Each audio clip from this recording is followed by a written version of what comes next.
ಈವಾ ಮತ್ತೆ ಅವಳ ಇಬ್ಬರು ಫ್ರೆಂಡ್ಸ್ ಮ್ಯಾಕ್ಸ್ ಮತ್ತು ಸೈಮನ್ ಲಾಂಗ್ ವೀಕೆಂಡ್ಗೋಸ್ಕರ ಕಾಯ್ತಾ ಇದ್ರು. ಯಾಕಂದ್ರೆ ಲಾಂಗ್ ವೀಕೆಂಡ್ನಲ್ಲಿ ಆ ಮೂರು ಮಕ್ಕಳು ಸೇರಿ ಫ್ಲೋರಿಡಾದಲ್ಲಿರೋ ಅಪಾಲಜಿಕೋಲಾ ನ್ಯಾಷನಲ್ ಫಾರೆಸ್ಟ್ಗೆ ಕ್ಯಾಂಪಿಂಗ್ಗೆ ಹೋಗೋದಕ್ಕೆ ಪ್ಲಾನ್ ಮಾಡಿಕೊಂಡಿದ್ರು. ಅವತ್ತು ಶನಿವಾರ ಆ ಮೂರು ಜನ ಸೇರಿ ಕ್ಯಾಂಪಿಂಗ್ಗೆ ಹೊರಟ್ರು.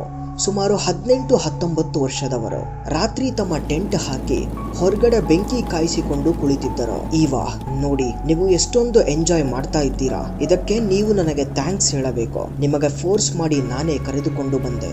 ಮ್ಯಾಕ್ಸ್: ಹೋ ಹೌದಾ, ಹಾಗಾದ್ರೆ ಇವತ್ತು ರಾತ್ರಿ ನೀನು ಹೆದರದೆ ಇರು ನೋಡೋಣ. ಸೈಮನ್ ಅವಳನ್ನ ಟೀಸ್ ಮಾಡುತ್ತಾ, ನೀನು ಎಷ್ಟು ಧೈರ್ಯವಂತೆ ಅಂತ ಇವತ್ತು ಗೊತ್ತಾಗುತ್ತೆ ಅಂತ ಹೇಳ್ತಾನೆ.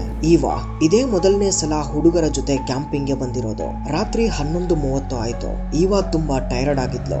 ಸರಿ ಅಂತ ಹೇಳಿ ತನ್ನ ಟೆಂಟ್ಗೆ ಹೋಗಿ ಮಲಗಿಕೊಳ್ಳುತ್ತಾಳೆ. ಸ್ವಲ್ಪ ಹೊತ್ತಿನ ನಂತರ ಮ್ಯಾಕ್ಸ್ ಮತ್ತು ಸೈಮನ್ ಇಬ್ಬರು ತಮ್ಮ ಟೆಂಟ್ಗೆ ಹೋಗಿ ಮಲ್ಕೋತಾರೆ. ರಾತ್ರಿ 1:30 ಈವಾಗ ಯಾವುದೋ ಒಂದು ಕರ್ಕಶ ಶಬ್ದ ಕೇಳುತ್ತೆ. ನಿದ್ದೆಯಿಂದ ಹೇಳುತ್ತಾಳೆ. ಆ ಶಬ್ದ ಕೇಳುತ್ತಲೇ ಇರುತ್ತೆ. ಮೈ ತುಂಬಾ ಬೆವರು ಹುಟ್ಟುತ್ತೆ. ಹೃದಯ ಬಡಿತ ಜೋರಾಗುತ್ತೆ. ಓಡಿ ಬಂದು ಸೈಮನ್ ಮತ್ತು ಮ್ಯಾಕ್ಸ್ಗೆ ಕೇಳುತ್ತಾಳೆ, ನಿಮಗೆ ಆ ಶಬ್ದ ಕೇಳ್ತಾ ಇದೆನಾ ಹೇಳಿ ಅಂತ. ಸೈಮನ್ ಮತ್ತೆ ಅವಳನ್ನ ಟೀಸ್ ಮಾಡುತ್ತಾ ನಗುತ್ತಾನೆ. ಅವಳು ತುಂಬಾ ಗಾಬರಿಯಾಗಿದ್ದನ್ನ ನೋಡಿ, ಸರಿ, ನಾವು ಹೋಗಿ ಏನು ಅಂತ ನೋಡ್ತೀವಿ, ನೀನು ಇಲ್ಲೇ ಇರು, ಭಯ ಪಡಬೇಡ ಅಂತ ಹೇಳಿ ಇಬ್ಬರು ಕಾಡಿನ ಒಳಗೆ ಹೋಗುತ್ತಾರೆ. ಚಳಿಗಾಲ ಆಗಿದ್ದರಿಂದ ತುಂಬಾ ತಣ್ಣಗಿರೋ ಗಾಳಿ ಬೀಸುತ್ತಾ ಇತ್ತು. ಎಲ್ಲಿ ನೋಡಿದರೂ ಕತ್ತಲಿನಿಂದ ತುಂಬಿತ್ತು. ಅರ್ಧ ಗಂಟೆಯಾದರೂ ಆ ಹುಡುಗರದು ಯಾವ ಸುಳಿವೂ ಇಲ್ಲ. ಭಯದಿಂದ ಅಳುತ್ತಾ ಈವಾ ಮ್ಯಾಕ್ಸ್ ಮತ್ತು ಸೈಮನ್ ನನ್ನ ಹುಡುಕಲು ಆ ಕಾಡಿನಲ್ಲಿ ನಿಧಾನವಾಗಿ ಹೆಜ್ಜೆ ಇಡುತ್ತಾ ಹೋಗುತ್ತಾಳೆ. ಮ್ಯಾಕ್ಸ್: ಸೈಮನ್ ಎಲ್ಲಿದ್ದೀರಾ? ನನಗೆ ಗೊತ್ತು, ನೀವು ನನ್ನನ್ನು ಭಯಪಡಿಸಲು ಈ ರೀತಿ ಮಾಡುತ್ತಿದ್ದೀರಾ ಅಂತ. ಹೊರಗಡೆ ಬನ್ನಿ ಅಂತ ಕೂಗುತ್ತಾಳೆ. ಅಳುತ್ತಾಳೆ. ಆದ್ರೆ ಆ ಕಡೆಯಿಂದ ಯಾವ ಸುಳಿವೂ ಇಲ್ಲ.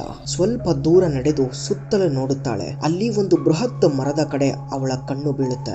ಜೋರಾಗಿ ಕಿರುಚುತ್ತಾಳೆ. ಆ ಮರದ ಕೊಂಬೆಗಳಿಗೆ ಸೈಮನ್ ಮತ್ತು ಮ್ಯಾಕ್ಸ್ ನ ತಲೆ ಬುರುಡೆಗಳು ನೇಣು ಹಾಕಿಕೊಂಡಿರುವ ಸ್ಥಿತಿಯಲ್ಲಿ ನೇತಾಡುತ್ತಿದ್ದವು. ಅವರ ದೇಹ ಕೂಡ ಇರಲಿಲ್ಲ. ಆ ಮರದ ಪಕ್ಕದಿಂದ ಯಾವುದೋ ಒಂದು ಮನುಷ್ಯನ ರೀತಿಯ ಆಕಾರ ಹೊರಗೆ ಬರುತ್ತೆ. ಇದನ್ನ ಕಂಡ ಈವಾ ಜೋರಾಗಿ ಓಡಿ ಬಂದು ತನ್ನ ಕಾರಿನಲ್ಲಿ ಎಷ್ಟು ವೇಗವಾಗಿ ಆಗುತ್ತೋ ಅಷ್ಟು ವೇಗದಿಂದ ಚಲಿಸುತ್ತಾಳೆ. ನಾನು ಈ ಕ್ಯಾಂಪಿಂಗ್ ಅನ್ನ ಪ್ಲಾನ್ ಮಾಡಬಾರದಿತ್ತು, ಎಲ್ಲ ನನ್ನಿಂದಲೇ ಆಗಿದ್ದು ಅಂತ ಅಳುತ್ತಾ ಸ್ವಲ್ಪ ದೂರ ಚಲಿಸಿದ ನಂತರ ಆ ಆಕೃತಿ ಅವಳ ಕಾರಿನ ಮುಂದೆ ಬಂದು ಇವಳನ್ನು ಕೊಂದು ಇವಳ ತಲೆಯನ್ನ ಅದೇ ಮರಕ್ಕೆ ನೇಣಿನ ರೀತಿಯಲ್ಲಿ ಹಾಕುತ್ತದೆ. ಆ ಮೂರು ಮಕ್ಕಳು ಅವತ್ತು ಅಲ್ಲೇ ಅಂತ್ಯವಾದರು. ಅದು ನಿಜಕ್ಕೂ ದೆವ್ವನ ಅಥವಾ ಮನುಷ್ಯನ? ಅಲ್ಲಿ ಏನಾಯ್ತೋ ಇದು ಇವತ್ತಿಗೂ ಮಿಸ್ಟರಿ. ಈ ಸ್ಟೋರಿ ನಿಮ್ಗೆ ಇಷ್ಟ ಆದ್ರೆ ಚಾನಲ್ಗೆ ಸಬ್ಸ್ಕ್ರೈಬ್ ಮಾಡಿ, ವಿಡಿಯೋನ ಲೈಕ್ ಮಾಡಿ, ಕಾಮೆಂಟ್ ಮಾಡೋದನ್ನ ಮರಿಬೇಡಿ.